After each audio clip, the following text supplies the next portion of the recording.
Welcome back to Sand Mountain Ballistics. Well, tonight actually, I moved the Mustang over to the A-frame, and I'm gonna be pulling this motor out tomorrow when I get off work, and I'm gonna pull the transmission out because something's not G-hawing right. The torque converter might be priced really bad, but I got a good transmission and a known good torque converter that's brand new. So I'm gonna put a shift kit and all new seals in the transmission, which is C4 for those of y'all who don't know. Pull the 302 out, and I'm gonna sandblast headers and paint them and all that jazz. And I also got this top end kit I'm gonna be putting on here. I got a Performer 289 intake and a set of powered by Ford valve covers that I traded my dad because he wanted his stuff back, or asked me if he could have it back.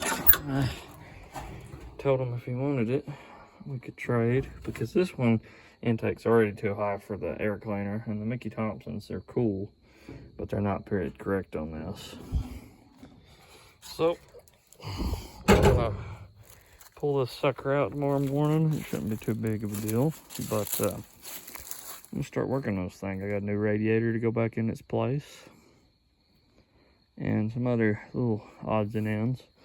And while I got the fenders off, before I put them back on, I'm gonna buy some tubular control arms and put on it, because it needs line dump, and if I'm gonna pay to have it line dump, I'm just gonna spend the 200 bucks on a new set of tubular control arms. So yeah, so I'll see y'all tomorrow when I get off work, and we'll start back there. All right, guys and gals, it's the next day. Got off work a little while ago, and I'm gonna start by pulling this thing out.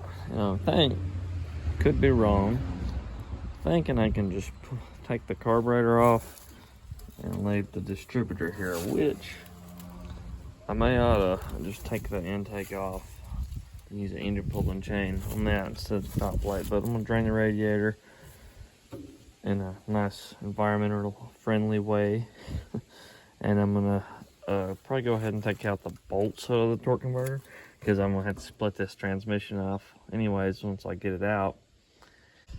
Gonna have to get the drive shaft out, a few other things, motor mounts, but I think I can get this without pulling the headers, and I'll probably leave the accessories on the front of the motor by taking just the fan off, but we'll see. Well, the engine is about ready to pull. I gotta loosen the motor mounts up, transmission mounts, got the drive shaft out, shifter, and the speedo cable.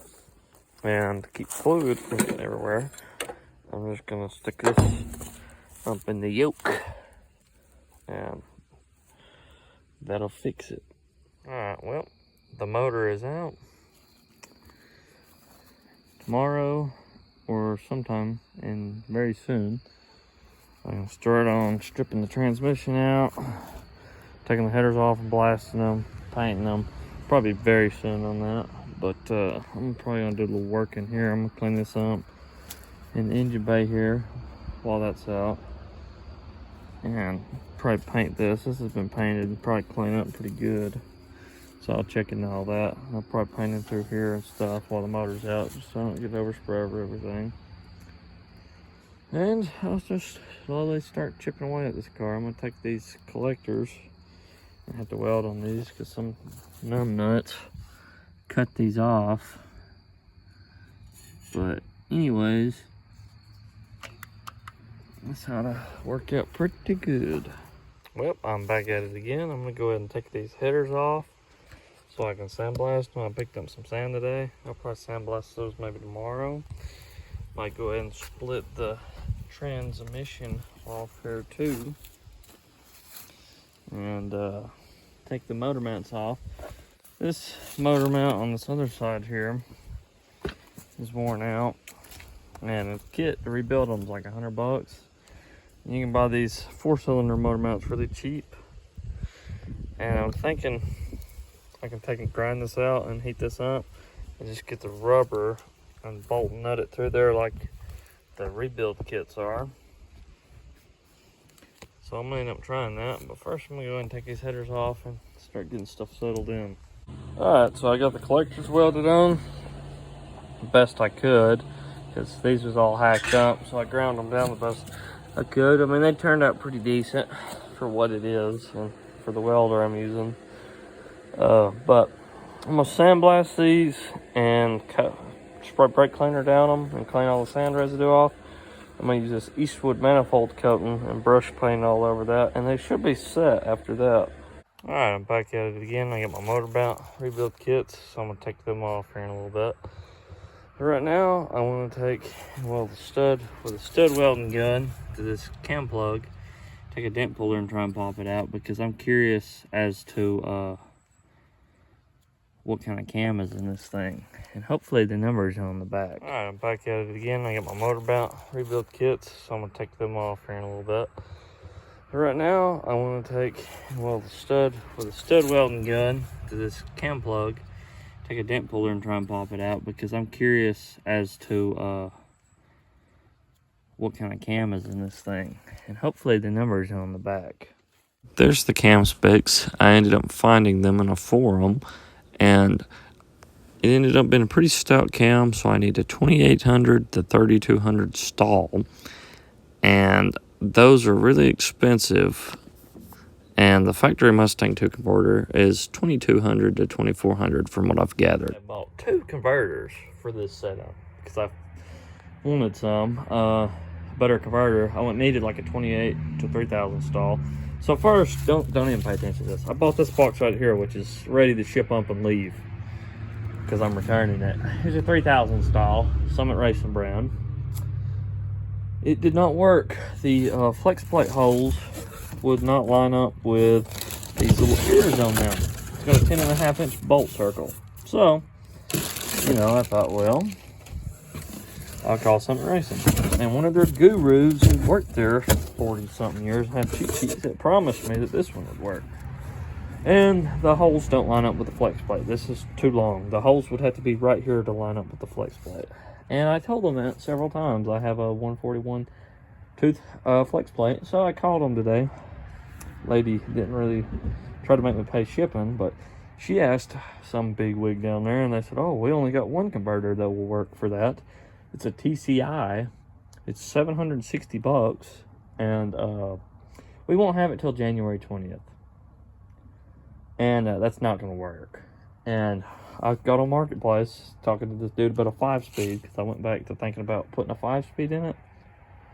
And I might have got lucky. This guy, he turns out he's got a Mustang 2 4-speed setup he got for sale. So I'm going to go see about that tomorrow and send this horse crap back, because these do not work, and they keep telling me that. Summit Racing's really been getting on my nerves here lately. I don't know if I'll be ordering from them again, because on one of my cars, they kept sending me the wrong weather stripping after I paid for the correct stuff, because one was defective out of 3, and they would not send me the correct thing. So I think they've lost my business, because ain't none of them know nothing hardly. But that's besides the point. Well, I eliminated the problem about needing a stall. Found a guy on Marketplace. I just got to talk to him. He had it set up out of a Mustang. I got the clutch, the flywheel, a shifter, and a set of louvers, the bell housing, everything but the clutch fork, I'm pretty sure. Which he's probably still got it over there, and I'm gonna go back one day for another car. But $275 for all this. I'm stoked. For those of y'all who did not notice, this is actually what a factory Mustang 2 4-speed looks like. I have a top loader 4-speed, and the dude claimed it was the factory one because he did not know. But someone had swapped that into his Mustang 2. So this is a bolt-in ready setup, basically, to put in a Mustang 2. And a lot of people say that you can't put a top loader 4-speed in a Mustang 2. But obviously, that's a lie, because it has been done here. And I could do a T5 swap, but since I have all this, I'm just going to go ahead and do the 4-speed swap, because the factory Mustang 2 transmissions are weak. You just bust a gear power shifting it or driving it regular, and they only come with 125 horsepower from the factory. So with my setup, I'm probably pushing 300 horsepower maybe, so I should not be able to break this 4-speed. It ought to be a bulletproof setup. Again, nothing against the T5 transmissions. They're dang good. It would hold up most likely, and I would have overdrive, but this is what I have, and I believe this would be the easier setup to make it work. And I'm also waiting on parts and some other stuff, and this is going to take a little bit of time to get everything to go together. And I'm working on trying to get a T-top car for some of the parts off of it. So I'm going to be calling the video here. Don't forget to like and subscribe, and I thank all y'all for watching.